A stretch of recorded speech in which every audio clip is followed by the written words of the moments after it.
যে জায়গায় আজকে এসেছি আলো অন্ধকার রাস্তায়, এই রাস্তাটা তোমরা দেখতে পাচ্ছ, আলো আছে, অন্ধকার আছে, গাছে মোড়ানো জায়গাটা, রাস্তাটা এত সুন্দর লাগছে। ওইদিকে রাস্তা আছে আর পিছন দিকে দেখাচ্ছি, কত সুন্দর। কিন্তু গাছগুলো একবার খেয়াল করো, গাছ। প্রকৃতি শান্ত জায়গা খুঁজতে হলে কিন্তু এইসব জায়গায় আসতে হবে, মানে শান্ত। দিনের বেলায় বলো, রাতের বেলায় বলো, মানে সৌন্দর্য বলো, তাহলে এইসব জায়গায় আসতে হবে। গরমকালে এই যে রাতে আমরা বেরিয়েছি, পুরো শান্ত জায়গাটা। আবার যদি দিনের বেলায় বেরোতাম, রোদ থাকতো, তাতেও শান্ত জায়গাটা, এত সুন্দর জায়গা।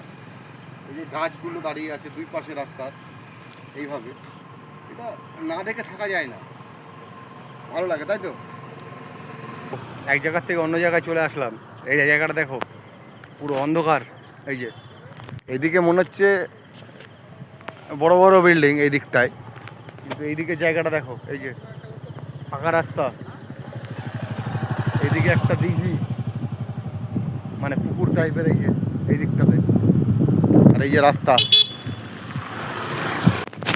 সত্যি বলতে কি আমরা এমন জায়গায় এসছি, এই যে অন্ধকার কোথায়, এই যে না না, এই যে রাস্তা, এই যে রাস্তা, লোক আছে বসে। আমরা এমন জায়গায় এসছি, এই যে দিঘি কিংবা পুকুর, তার ধারে ঘুরতে, এই যে এত সুন্দর হাওয়াটা চলছে, এটা পুরো মনটাকে পুরো উদাস করে দিচ্ছে। তো আমি যেখান দিয়ে যাচ্ছি সে রাস্তাটা শুধু একবার দেখো, যে জায়গাটা কোথায়, জায়গাটা কীরকম, রাস্তাটা কীরকম। এই যে এই যে এই যে এখানে একটু বসলাম শান্তির হাওয়া খাওয়ার জন্য। তোমরা দেখো ওই পারে বড় বড় বিল্ডিং, এই যে বড় বড় বিল্ডিং ওই দিকটায়, আর এই যে দিঘি, আমার সাথে একটা কাকা রয়েছে, এই যে একটা কাকা আছে আমাদের সাথে। এই জায়গায় এসে বসলাম,